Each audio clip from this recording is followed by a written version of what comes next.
ఏకంగా తుపాకి రాముడు కూడా మంచిగా మాట్లాడతారు కొద్దిగా గొప్ప. సీఎంనే మేము చేసినాం, పీసీసీనే మేము చేసినాం. ఏంటి నువ్వు చేసింది? 12 నియోజకవర్గాలలో వరంగల్ జిల్లాలో 11 మెజార్టీ వచ్చింది పార్లమెంట్లో. నీ ఒక్క దగ్గర 9,000 ఎందుకు మైనస్ వచ్చింది? మాకేం తెలియదు, మాకు సంబంధం లేదు అంటారు పద్ధత. వెనుక బ్యానర్ ఉంటుంది, నీ కేక్ కట్ చేస్తుంటారు. నువ్వు జిల్లాలో ఒక్క ఎమ్మెల్యేతో మంచుకున్నావా? నువ్వు పద్ధతి లేకుండా, పాడు లేకుండా, బ్లాక్ మెయిలింగ్ పాలిటిక్స్. ఏ పార్టీకి పోతే నువ్వు ఎల్లదిట్లే మొట్టమొదట టీడీపీ, తర్వాత కాంగ్రెస్, తర్వాత వైఎస్ఆర్సీపీ, తర్వాత బీఆర్ఎస్, మళ్ళా కాంగ్రెస్. ఎక్కడ ఒక్కరితోటి మంచుకున్నావా నువ్వు? పోతూ పోతూ బీఫామ్లు కూడా ఎత్తుకపోతే ఆ రోజు కాంగ్రెస్ వీడిపోయేటప్పుడు కష్టకాలంలో, కాంగ్రెస్ పార్టీ కష్టకాలంలో వదిలిపెట్టిపోయారు, బీఫామ్లు ఎత్తుకపోయారు. నోటికి ఏది వస్తుంది మాట్లాడుకుంటూ వదిలిపెడుతుంటే మాలాంటి కష్టపడి 54 కేసులు పొద్దుగా లేస్తే సంసారం సగం కోట్ల చేస్తారా మేము.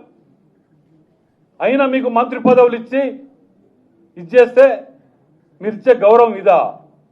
సంబంధం లేదని ఒక మాట అంటే అయిపోతుందా?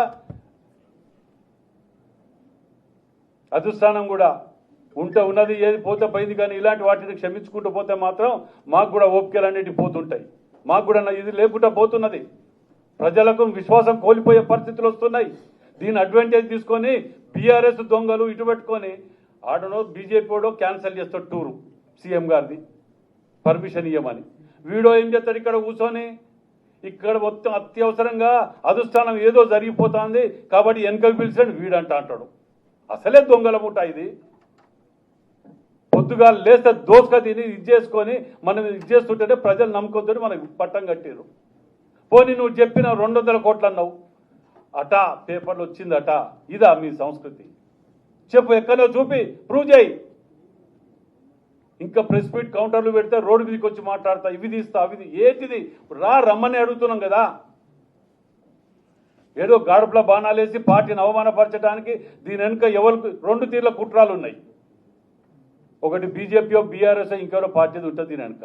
లేదంటవా వితిన్ల పార్టీలనే కొన్ని గుంట నక్కలనే 1-2 ఆ గుంట నక్కలు ఎన్నుకుంటే దుకాణం నడిపించాలి. మీ యొక్క స్వార్థ రాజకీయాల గురించి మాలాంటి వాళ్ళని బదనాం చేసి ఇట్లా అవమానపరుచుకుంటూ రక్తం దాగుతా కాంగ్రెస్ కార్యకర్తలది మీ ఎక్కడ పోయినా పర్లే, మా పదవులు ముఖ్యం అనుకుంటే మాత్రం దయచేసి పార్టీలకు వెళ్ళి బహిష్కరించే ముందుకే వెళ్ళిపోండి. మేము అధిష్టానాన్ని కానివ్వండి, ఇంకా వేరే ఏది కానివ్వండి, మేము రిక్వెస్ట్ చేసి అడుగుతున్నాం. ఇలాంటి వాటిని ఇక ముందు జరగకుండా, జరిగితే తక్షణం బహిష్కరించే విధంగా ఎంతటి వారైనా పర్లే, ఏ కులమైనా పర్లే, ఎవరైనా పర్లే ఆ నిర్ణయం తీసుకోకపోతే కార్యకర్తలల్లా చాలా నష్టపోయే ప్రమాదం ఉన్నది.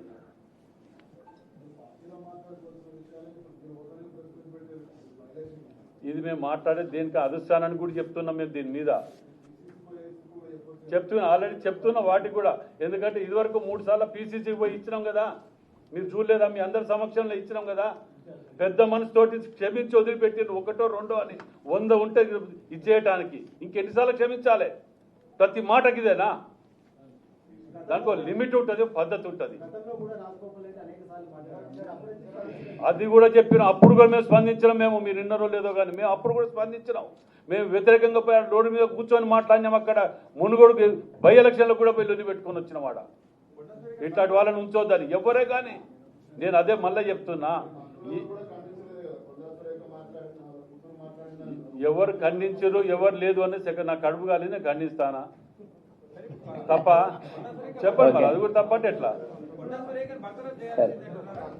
మీరు ఒక్కటి గుర్తుపెట్టుకోండి, కొండ సురేఖ ఒక్కరనే కాదు, ఎవరైనా అని చెప్తున్నాం. ఇప్పుడు నేను కొండ సురేఖ అంటే మీరు ఏంటోడు ఆడ బీసీ కాబట్టి అంటగా ఈ దుకాణం మాకు ఆ దుకాణం వద్దు నాయన, మాకు మేము మంచిగానండి. మళ్ళీ చెప్తాను,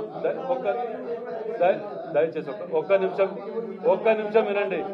మేము మొదటికేళ్ళు కూడా రాజగోపాల్ రెడ్డి గారు కూడా చెప్పినాం, ఎవరే కానీ అంటున్నాం మేము. మళ్ళీ మీరు ఒకటే పేరు పెట్టుకొని అనకండి ఇట్లా అన్న. నేను మాట్లాడతాను. భువనగిరిలో వీళ్ళు ఖండించారు కదా, అన్ని టీవీలలో వచ్చారు. ఈరోజు చూడమ్మా, మేము చెప్పేది సురేఖ గారు బాధ్యత తీసుకోవాలి. సురేఖ గారు బాధ్యత తీసుకోవాలి. కన్న బిడ్డ కదా, బయట ఎవరో కాదు కదా. మీ బిడ్డ బాధ్యత మీరు తీసుకోకపోతే ఇంకా వాళ్ళు తీసుకుంటారు. తెలియదు అని వదిలేస్తే అయిపోతుందా? రాజీనామా చేయాలి, చేయకపోతే యాక్షన్ కూడా తీసుకోవాలి. మాట్లాడిన అందరి మీద, ఒకరి మీద అని చెప్పంటే నేను అరే మాట్లాడిన వాళ్ళు అందరంటే ఆయన రాడా ఇళ్లకు? ఇప్పుడు అందరూ ఎవరైనా అని చెప్తే మళ్ళీ ఒకరి పేరు పర్సనల్ గా వచ్చేందుకు పలుకుతాను. నేను చెప్తా, అందరి పేర్లు చెప్తాను. అందరికి అని చెప్తున్నాం మేము, ఎవరే కానీ. సరే ఈరోజు చెప్పాను మీకు ఇన్నేళ్ళల్లా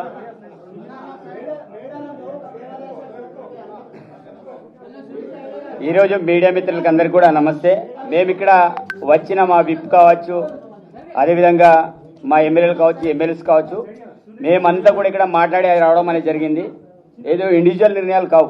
మా పార్టీ ఎమ్మెల్యేలంతా కూడా మేము కొంతమంది మాట్లాడి ఈ యొక్క రాష్ట్రంలో జరుగుతున్న పరిణామాల విషయంలో మాట్లాడదామని ఇక్కడ రావడం అనేది జరిగింది. ఇక్కడ మాట్లాడే అంశంలో ఈరోజు రాజగోపాల్ రెడ్డి వదిలేసో, చిన్నారెడ్డి గారిని వదిలేసో మేము కొండా సురేఖ మీదని మేము పడతలేం. ఈ యొక్క రాష్ట్రంలో కాంగ్రెస్ పార్టీని బదనాం చేయడానికి కొంతమంది కుట్ర పడుతున్నారు. దాంట్లో సుస్మిత అనే పిల్లకాకి మాట్లాడే మాటలు, ఆ పిల్లకాకిన మాట్లాడే మాటలు ఆమె మాట్లాడే మాటలు కావు నేను అనుకుంటున్నా. ఇదంతా కూడా కొండా సురేఖ గారే మాట్లాడిన మాటని నేను అనుకుంటున్నా. చాలా స్పష్టంగా చెప్పదలుచుకుంటున్నాం. ఎందుకంటే ఇది మొదటిసారి మాట్లాడిన మాటలు కాదు. ఆ రోజుల్లో ఈరోజు పేపర్లో హెడ్లైన్లో పేపర్లు వచ్చింది, ఏదో రౌడీ సీడర్ పేరు అదేంటిది మన హత్యాయత్నం కేసు ఈరోజు నమోదైంది వారి ఓఎస్డీ మీద. ఆ రోజుల్లో పోలీసులు అరెస్ట్ చేసే క్రమంలో ఆ రోజు ముఖ్యమంత్రి గారి మీద అనేక రకాల ఆరోపణలు చేసినారు. ఇది రెండవసారి. దానికంటే ముందు సినిమా హీరోయిన్ల మీద ఆరోపణలు జరిగినాయి. ఇది మూడవసారి. ఇది ప్రత్యేకించి సీఎం గారిని టార్గెట్ చేసుకొని, అదేవిధంగా కనీసం వయసుకు కూడా గౌరవించి కూడా మా ప్రకాష్ రెడ్డి ఎమ్మెల్యే గారి మీద ఇష్టారీతిన మాట్లాడి, అదే కాకుండా దమ్ముంటే రావాలి, ప్రచారం చేయాలి, ఎవరు గెలుస్తారో చూద్దామనే సవాల్ విసిరే సంస్కృతి. సరే, ఇక్కడ కొండా సురేఖ గారు దాటే విషయ కార్యక్రమాన్ని చేస్తున్నారు. మరి మీ అమ్మాయి ఎంత చేస్తున్నప్పటికీ కూడా మీరు ఇంతకుముందు మా విప్ గారు కావచ్చు, మా బాలన్న గారు కావచ్చు, మిగతా వాళ్ళు మాట్లాడేటట్టు ఎందుకు ఆ విషయాన్ని మీరు ఖండించలేకపోతున్నారు? చాలా స్పష్టంగా చెప్పదలుచుకున్నాం. అందుకు ఇక్కడ కాంగ్రెస్ పార్టీ విషయంలో మీరు పచ్చ కాంగ్రెసు, అదేవిధంగా కచ్చ కాంగ్రెసు. ఇక్కడ పచ్చ కాంగ్రెస్ ఏంటిది, కచ్చ కాంగ్రెస్ ఏంటిది అందరికీ తెలిసిన విషయమే. పార్టీలు ఎవరు ఎంతమంది మారిండ్రు. ఈరోజు రాజగోపాల్ రెడ్డి మాట్లాడే మాటల విషయంలో కూడా చాలా స్పష్టంగా చెప్పి నేను చెప్తున్నా. ఇప్పుడు ఈరోజు వాళ్ళ పేరు బుట్టలేదు, డైరెక్ట్ నేను ముడుతున్నా. ఈరోజు రాజగోపాల్ రెడ్డి గారు చేసే వ్యవహారం కూడా మంచిది కాదు. చిన్నారెడ్డి గారు ఈరోజు ఈ రాష్ట్రంలో ఒక క్రమశిక్షణ కమిటీ చైర్మన్గా వ్యవహరించారు. వారు మాట్లాడే మాటలు కూడా కరెక్ట్ కాదు. ఈరోజు ఇట్లాంటి సీనియర్ నాయకులు ఇలా రోడ్డు మీద మాట్లాడినప్పుడు మాలాంటి జూనియర్, మేము ఇప్పుడిప్పుడు రాజకీయాలు వచ్చాం, మొదటిసారిలో ఎమ్మెల్యేగా నేను అయినా. వాస్తవంగా మీ యొక్క సంస్కృతి, మీ కల్చర్ చూసి మేము నేర్చుకోవాలి.